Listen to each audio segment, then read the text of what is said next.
Salut les amis, salut la famille. Je suis allé hier soir dans un live magnifique, avec des gens magnifiques.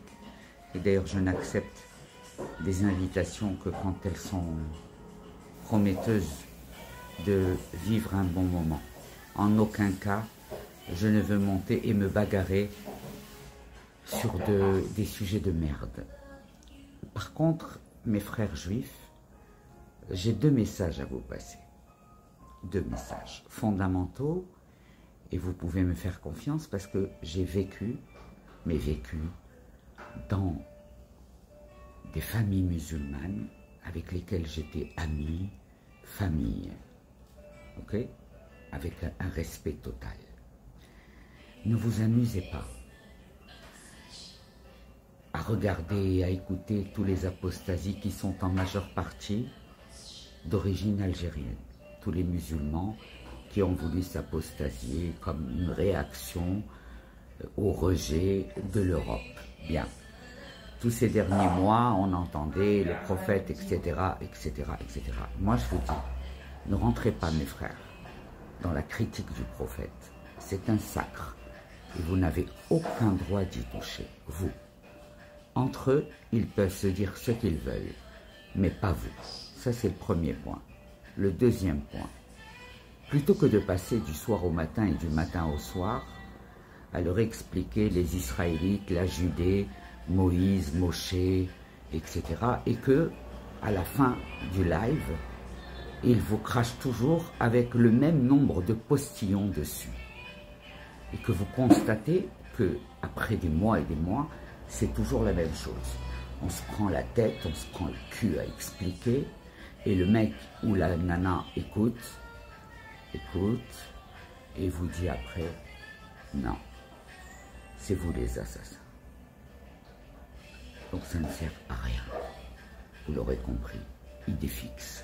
Quand on vous a lavé le cerveau pendant 40 ans, on a fini par vous faire croire à ce à quoi vous croyez si fort et qui n'a pourtant aucune stature. Quand on vient décortiquer, on voit mais pourquoi ci, mais pourquoi ça, comme on dit en arabe, les guerres. Donc, mes frères juifs, occupez-vous de tous vos frères juifs qui ne sont pas encore dans la Torah, qui sont encore dans la cécité, dans les Emiya. Okay? Occupez-vous d'eux, donnez-leur de bons conseils, racontez-leur des histoires qui les ramènent à la Emouna et à la foi. Donnez-leur des conseils pour leur alia, parce que on ne leur dit pas tout, on ne dit pas tout aux gens qui ont besoin d'être assistés, et surtout, bien leur expliquer à tous ces gens-là que quand ils ont des problèmes de maladie et qu'ils viennent en France prendre le relais de leurs soins, s'ils n'ont pas l'outil informatique, s'ils ne connaissent pas l'anglais, s'ils ne lisent pas l'hébreu, ils ont au moins 1 an et demi dans la cécité totale. Ils ne voient rien, ils ne comprennent rien, ils ne savent rien. Pensez-vous qu'il existe aujourd'hui des assistantes sociales dans les mairies qui soient disponibles à ce point?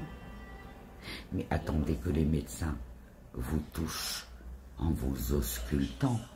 Déjà, que les médecins israéliens apprennent à vous toucher quand ils doivent vous ausculter.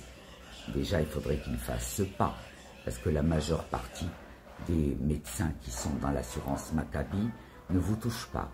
Ils écrivent ce que vous dites. Alors effectivement, entre un médecin qui écrit ce que lui raconte le patient et le médecin qui se rend compte de ce que vit le patient, il y a une sacrée différence de comportement médical. Donc tout ça, ce sont des points à discuter et les nouveaux olim en ont besoin. Parce que moi j'ai ramé, j'ai conjugué le verbe ramer à tous les temps et à tous les modes.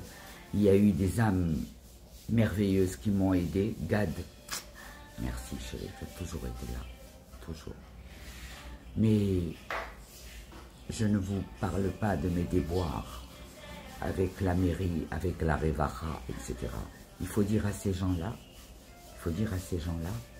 que s'ils n'ont pas assez de munitions pour vivre, ils vont s'adresser à des associations dont certains ont fait beaucoup de fric, beaucoup de bureaux, beaucoup de haïlalai, mais ils ne peuvent même pas dépasser un bon d'achat de 500 shekels. Donc ça, il faut l'expliquer à vos frères et encourager la collecte de fonds qui va venir en aide à ces olim qui vont se heurter à des murs.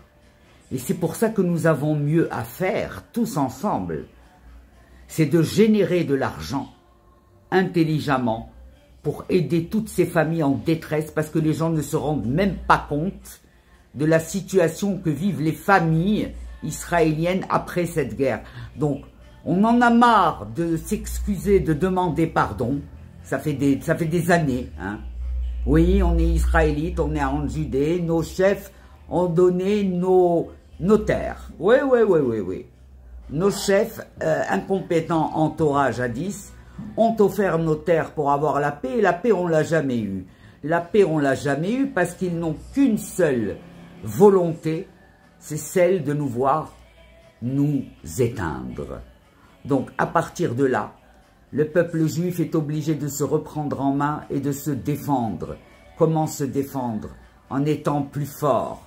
En organisant des simchot, en réunissant des fonds et en aidant vraiment les gens, pas avec des bons de chou-fer-sale à 400 shekels. Vous allez donner ça à une famille, elle fait quoi avec? Allez, ça fait 5 ans que je me promène dans vos caritatifs. Je ne vais pas encore dire les noms, mais la vérité, vous avez besoin de cours de Torah avant de vous remettre à la tête du caritatif.